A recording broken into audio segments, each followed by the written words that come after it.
ओम अज्ञानतिमिरान्धस्य ज्ञानाञ्जनशलाकया चक्षुरुन्मिलितं येन तस्मै श्रीगुरुवे नमः। नमो विष्णुपादाय कृष्णप्रेष्ठाय भूतले श्रीमते भक्तिवेदान्त स्वामिने नामिने। नमस्ते सारस्वती देवे गौरवाणी प्रचारिणे निर्विशेष शून्यवादी भाषणदेशकारिणे। जय श्री कृष्ण चैतन्य प्रभु नित्यानंद श्री अद्वैत गदाधर श्रीवासदि गौरभक्तवृंद। हरे कृष्ण कृष्ण कृष्ण हरे हरे, हरे राम राम राम हरे हरे। हरे कृष्ण कृष्ण कृष्ण हरे हरे, हरे राम राम राम हरे हरे। எல்லாருக்கும் இனிமையான மாலை வணக்கம். இன்னைக்கு மிகவும் மங்களகரமான தினம், ஸ்ரீ கிருஷ்ண ஜென்மாஷ்டமி பண்டிகை. श्री कृष्ण जयंती महोत्सव की, श्री कृष्ण भगवान की, श्रील प्रभुपाद की। हरे कृष्णा। இது ரொம்ப ஆஸ்பீஷியஸ் டே, பகவான் கிருஷ்ணனுடைய அவதார தினம். ரொம்ப பெரிய பாக்கியம் பண்ணியிருக்கோம் அந்த பண்டிகையை நம்ம எல்லாரும் சேர்த்து கொண்டாடுவதற்கு. பகவானுடைய அனுகிரகம், பகவானுடைய அனுகிரகம். கொஞ்ச நேரம் எனக்கு கோஆபரேட் பண்ணி நல்லா இருக்கும். ஹரே கிருஷ்ணா. ஒரு 15 minutes தான் ஷார்ட் ஸ்பீச். நீங்க இந்த ப்ரோக்ராம்ல கலந்துட்டு ஒரு முக்கியமான தருணமே தான். ஆக்சுவலி இங்க நம்ம என்ன பண்றோம், என்ன நடக்குது, ஏன் பகவான் அவதாரம் பண்றாரு, இதை நம்ம தெரிஞ்சுக்கிறதுனால என்ன பிரயோஜனம். ஒரு 15 to 20 minutes கோஆபரேட் பண்ணுங்க. இவ்வளவு நேரம் நீங்க பேசிட்டு இருந்தீங்க, இப்ப கொஞ்ச நேரம் நான் பேசுறேன், அது அமைதியே கேளுங்க. அப்புறம் நீங்க வீட்டுக்கு போய் பேசல, இங்க பேசலாம். ஒரு 20 நிமிஷத்துக்கு அப்புறம் நீங்க பேசலாம்.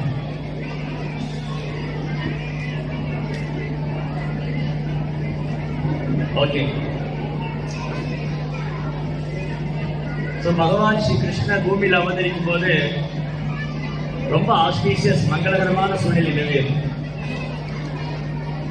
அதாவது பாகவத புராணத்துல ரொம்ப அழகான வர்ணனை பகவானுக்கு அவதரிக்கும் போது எந்த மாதிரி ஒரு ஆஸ்பீஷியஸ் இருந்தது, மங்களமான நிலை இருந்தது.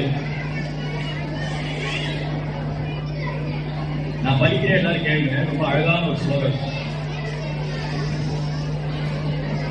சேஷ்டவாச்ச அஜ சர்வகுணோ வேதः காலக பரமசோபனः யர்கியே வாஜன ஜன்மக்ஷம் சாதஷ்டம் தாரகம் திசப்ரசேது சுகனம் निर्मलो दुर्गनोदयम् महीमञ्जलभूयिष्ठ पुरक्राम प्रजागरा नद्यः प्रसन्नसलिला तदा जलदर्भाश्रियः विजयकुलसन्नाद स्तवः वनराजयः ववो वायुसुखस्पर्शः पुण्यगन्धः शुचिः अग्नयश्च विदादीनां सादास्तत्र समित्तदा मानांसि असन्तसन्नानि साधूनामसुरगृहा जायमाने जनो अजने तस्मिन् वेदोर्दुदुपयः समम्. அதன்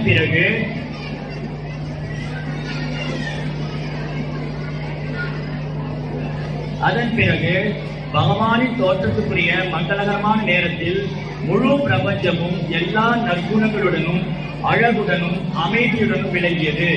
ரோகிணி நட்சத்திர கூட்டம் தோன்றியது. அப்போது அஸ்வினி போன்ற நட்சத்திரங்களும் தோன்றின. சூரியனும் சந்திரனும். ஹரே கிருஷ்ணா. உங்களுக்காக படிக்க. சூரியனும் சந்திரனும் மற்ற நட்சத்திரங்களும் கிரகங்களும் அமைதியாக இருந்தன. அவங்க எல்லாம் கூட அமைதியா இருக்காங்க, நம்ம அமைதியா இருக்க மாட்டேங்க. எல்லா திசைகளும் இன்பமயமாக காட்சியளித்தன. மேகமற்ற வானில் அழகிய நட்சத்திரங்கள் பிரகாசித்தன.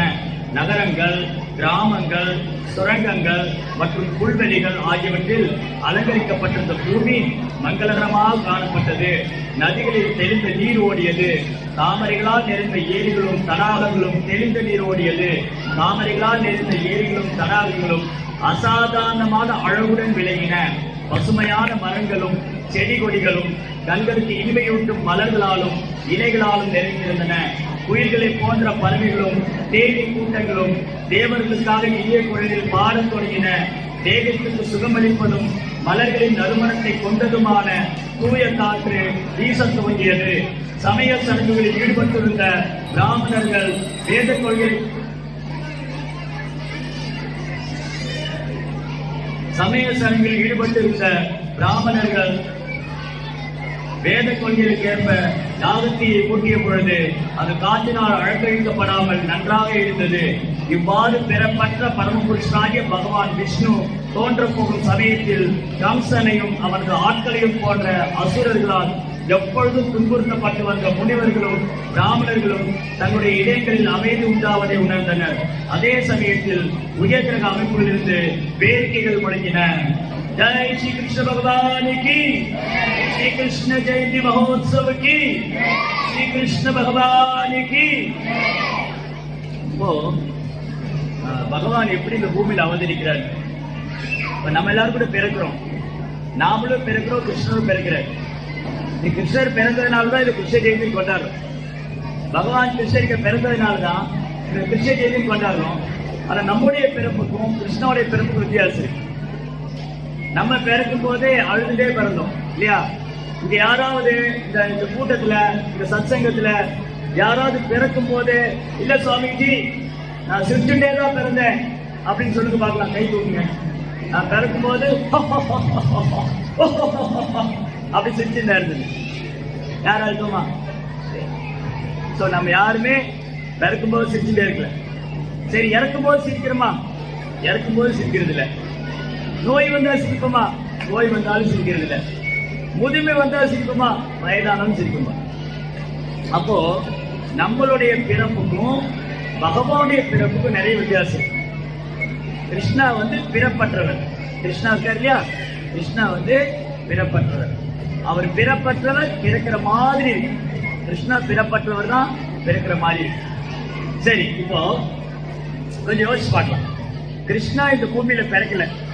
கிருஷ்ணா பகவான் கிருஷ்ணர் இந்த பூமியில பிறக்கல, அவர் அவதரிக்கல, அவர் லீலை பண்ணல. அப்படின்னா என்ன ஆகும்? நமக்கு எதுவுமே தெரியாது. கிருஷ்ணர் யாரு, அவர் லீலைகள் என்ன, அவர் எப்படி இந்த பூமியில தோன்றாரு, அதோடைய மகிமை என்ன, ஒண்ணுமே தெரியாது. இது முதல்ல பகவானுடைய காரணமற்ற கருணை. பகவான் இந்த பூமியில பிறக்கிறது அவருடைய காரணமற்ற கருணை. நகாரணம் கருணம் வைத்தது. பகவான் தனது காரணமற்ற கருணையினால் இந்த பூமிக்கு வர்றாரு. அப்படிங்க வரும்போது அவர் என்ன மாதிரி வர்றாரு?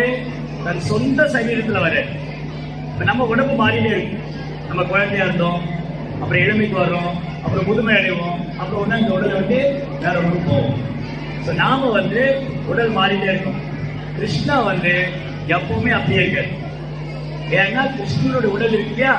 கிருஷ்ணனுடைய உடல் நம்ம உடல் மாதிரி இல்லை. கிருஷ்ணா எப்படி இந்த பூமியில தோன்றாரு? பகவத்கீதை அழகா சொல்றாரு. பகவத்கீதை கிருஷ்ணன் என்ன சொல்றாரு? அவர் இந்த பூமியில வரும்போது அதே மாதிரி எப்படி இருக்காரு? அப்படியே சுஜாமியகம், நான் உள்ளவாறு தோன்றுகிறேன். அஜோபிஷன் அவ்யயாத்மா பூதானாம் ஈஸ்வரோபிஷன் பிரகிருதி சமதிஷ்டாப்ய சம்பவாமி ஆத்மமாயா. கிருஷ்ணா பிறப்பற்றவர். அவர் பிறப்பற்றவராயிருந்தாலும் இந்த பூமியில் ஒரு பிறவி அளிக்கிறார். அப்படி பிறவி அளிக்கும் போது அவர் நம்மள மாதிரி பிறப்பதில்லை. அவர் அப்படியே சொந்த சரீரத்தோட வர பகவான் என்ன பண்றாரு? அதே உடலோட வர. அவர் பிறப்பற்றவர், அவர் அழிவற்றவர். பகவானுக்கு பிறப்பும் கிடையாது, இறப்பும் கிடையாது. உண்மையில சொல்ல போனா நமக்கே பிறப்பு இறப்பு கிடையாது. அப்ப என்ன அர்த்தம்? நமக்கு பிறப்பு இறப்பு கிடையாதுன்னு என்ன அர்த்தம்? நான் இந்த உடல் எல்லாம் ஆத்மா, இதை மறந்து போயிட்டோம். நம்ம என்ன நினைச்சிட்டு இருக்கோம்? நான் ஒரு நாள் பிறப்பேன், ஒரு நாள் இறந்து போயிடுவேன் இல்லையா?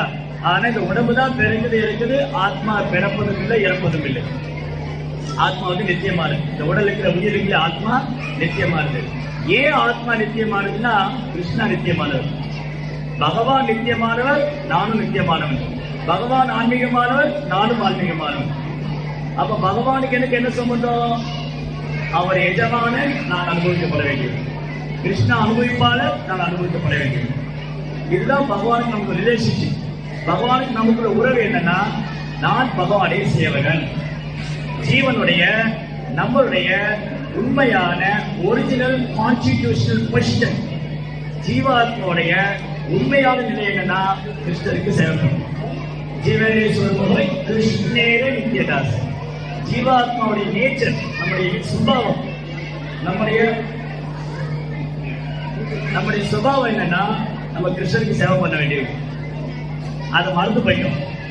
அதை மறந்து போனதுனால அதை ஞாபகப்படுத்திருக்கா பகவான் வர. எந்த விஷயத்தை நம்ம மறந்து போயிட்டோமோ அதை ஞாபகப்படுத்திருக்கா பகவான் வர.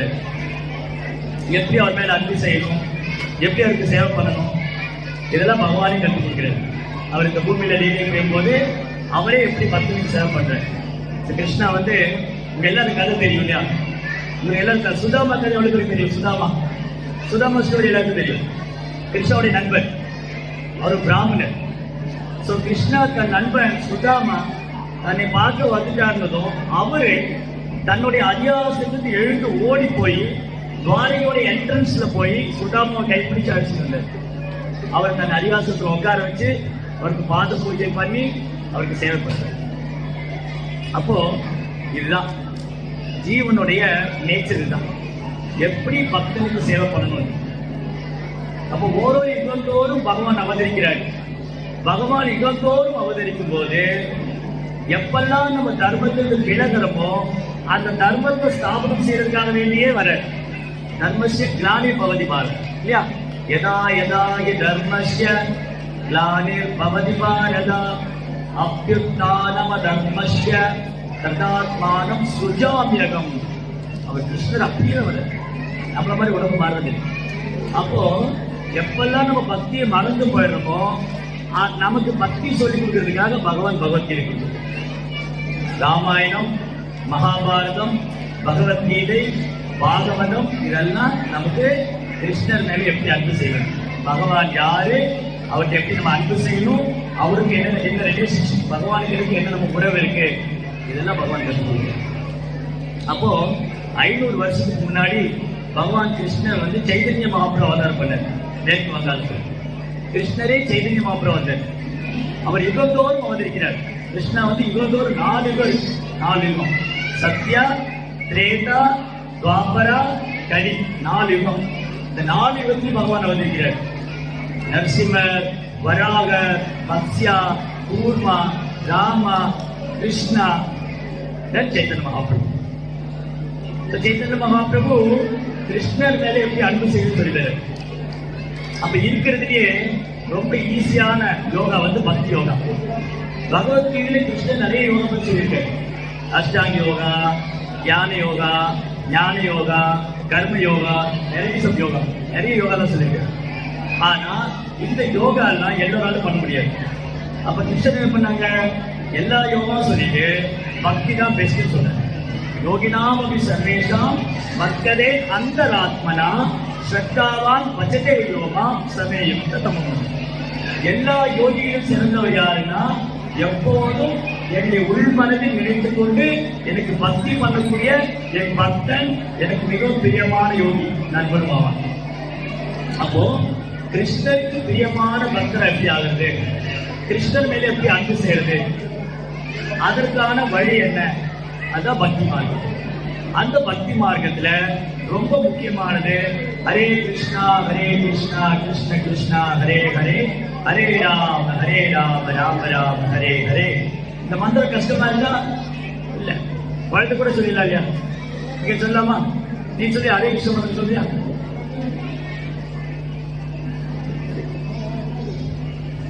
ஹரே கிருஷ்ணா கிருஷ்ண கிருஷ்ணா ஹரே ஹரே, ஹரே ராமா ராம ராம ஹரே ஹரே. அவர்கிட்ட கொடுங்க, பிரபுட்ட, பெரிய பிரபுட்ட. இப்போ இந்த குழந்தை கூட ஹரே கிருஷ்ணா மந்திரம் சொல்லிடுது, அவர்கிட்ட கொடுங்க.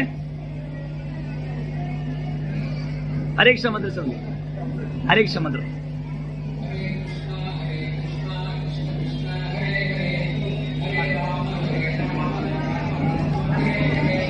ஜபமா ஜெபமாலை.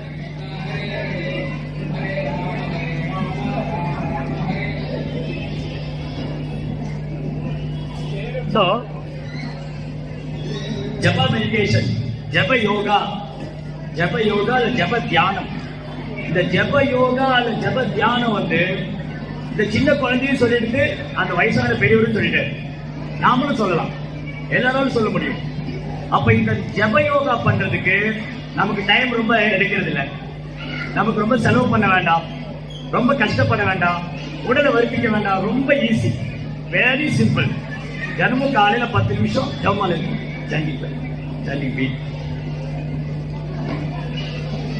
தினமும் காலையில 10 நிமிஷம் வந்து இந்த மாதிரி ஜபமாலை வச்சுக்கணும். ஹரே கிருஷ்ண பக்தர்களா வச்சுக்கணும். இந்த ஸ்டால்ல இருக்கு, இங்க போகும்போது வாங்கிக்கலாம். ஸ்டால்ல வந்து நீங்க காமிங்க மைக்ல. இந்த ஸ்டால்ல வந்து இந்த மாதிரி ஜபமாலை இருக்கும். இவர் வந்து ஊசி பாசிக்காரன்னு நினைச்சுக்காதீங்க, இவர் பக்தர் தான், ஜபம் பண்றதுக்காக வச்சுட்டு இருக்காரு. இதுல வந்து 108 மணி இருக்கும்.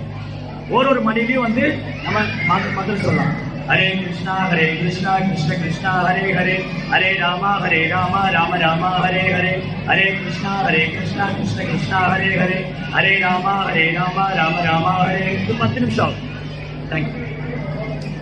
இந்த மாதிரி ஜப மெடிடேஷன் பண்றதுக்கு குறைந்தபட்சம் நமக்கு ஒரு நாளைக்கு 10 நிமிஷம் தான். ஒரு மாலை ஃபுல்லா சொல்றது. ஒரு நாளைக்கு நமக்கு எவ்வளவு நேரம் இருக்கு? ஒரு நாளைக்கு நமக்கு எவ்வளவு மணி நேரம் இருக்கு? 24 ஹவர்ஸ் இல்லையா? 24 மணி நேரம், 24 ஹவர்ஸ். அதுல வந்து 10 மினிட்ஸ், 10 நிமிஷம் பகவான் நாம் சொல்றது கஷ்டமா? ஈஸி, யாருன்னு சொல்லலாம். இப்போ குழந்தைகளை ஸ்கூலுக்கு அனுப்பிச்சு சொல்லலாம், ஸ்கூலுக்கு போன குழந்தை ஸ்கூலுக்கு போகும்போது சொல்லலாம், ஸ்கூல் முடிச்சு வந்து சொல்லலாம், நம்ம வீட்டு வேலை முடிச்சுட்டு சொல்லலாம், ஆபீஸ் போகும்போது சொல்லலாம், ஆபீஸ் போயிட்டு வந்து சொல்லலாம். எனி டைம் வந்து இந்த வந்து ஜப மெடிடேஷன் பண்ணலாம். ஜப மெடிடேஷன் வெரி வெரி ஈஸி. ஜப தியானம் மிக சுலபமானது. இந்த ஜபம் வந்து ரொம்ப சக்தி வாய்ந்தது. ஹரே கிருஷ்ணா மகாமந்திரத்துல ரொம்ப ரொம்ப சக்தி வாய்ந்தது. பகவானும் அவர் நாமம் வேற வேறையே இல்லை. கலியுகத்துல பகவான் நாமமே உருவாக்க. கலிகாலே நாமரூபே கிருஷ்ண அவதாரி. பகவான் கலியுகத்துல நாம ரூபத்துல இருக்க. அப்போ யார் ஒருத்தர் வந்து இந்த நாமத்தை உச்சரிக்கிறாங்களோ தொடர்ந்து ஒரு நாளைக்கு 10 நிமிஷம், 24 மணி நேரத்துல 10 நிமிஷம் வந்து ஹரே கிருஷ்ணா மந்திரம் உச்சரித்தா அந்த நாள் முழுவதுமே நமக்கு சந்தோஷமா இருக்கு. வெரி சிம்பிள், ரொம்ப எளிமையான மந்திரம், சுலபமான மந்திரம். எப்ப வேணாலும் சொல்லலாம், எந்த சட்டத்திட்டமும் கிடையாது. யார் வேணாலும் சொல்லலாம், எங்க வேணாலும் சொல்லலாம்.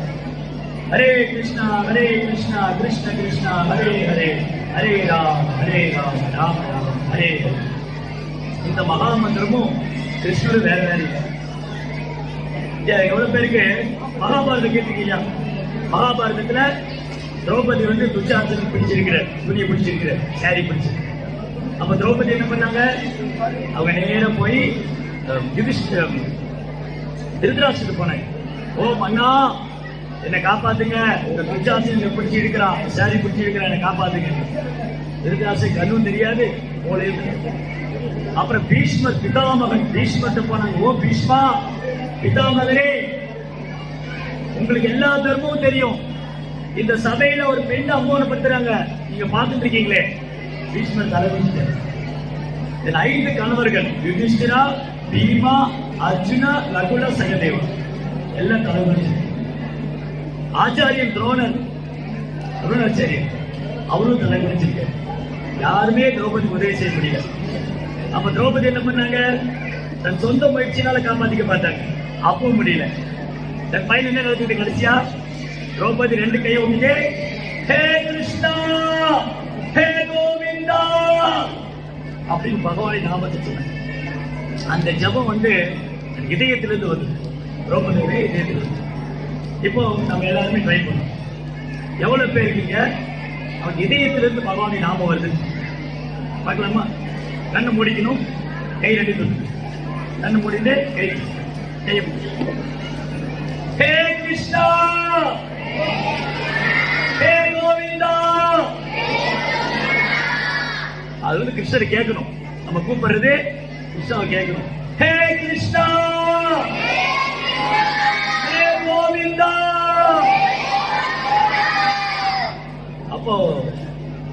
சாரி வந்துட்டே இருக்கு இல்லையா? திரௌபதி கிருஷ்ணாவை கூப்பிட்ட உடனே சாரி வந்துட்டே இருக்கு.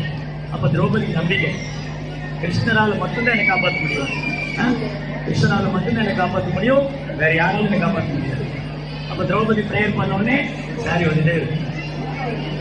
அப்போ நமக்கும் அந்த நம்பிக்கை இருக்குன்னா கிருஷ்ணருடைய நாமத்து மேல, கிருஷ்ணருடைய ஹரிநாமத்து மேல, கிருஷ்ண நாமத்து மேல நமக்கும் வலுவாத திட்டமான உறுதியான நம்பிக்கை இருக்குன்னா கிருஷ்ணன் நம்மளை கேட்பார்.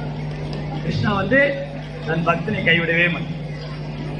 கௌந்தேய பிரதிஜானேகி நமே பக்தன், என் பக்தன் என்னைக்குமே நீ போடுறது. அதனால எங்களுடைய அன்பான வேண்டுகோள் என்னன்னா, இந்த ஸ்டால்ல வந்து ஜெப மாலை எல்லாரும் மாலை வாங்கிட்டு போங்க, வீட்டில் தான் பிரேயர். ரொம்ப சுலபம். நீங்க பிரேயர் பண்ணி பாருங்க, ஜெப மெடிடேஷன் பண்ணுங்க, மந்திர தியானம் பண்ணி பாருங்க.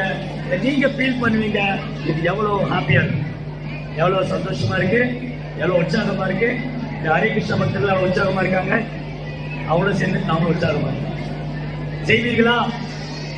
செய்வீர்களா? செய்வீர்களா? தேங்க்யூ, ரொம்ப ரொம்ப நன்றி. நீங்க எல்லாரும் நேரம் பொறுமையா இருக்கீங்க. உங்க எல்லாருக்கும் என்னுடைய பணி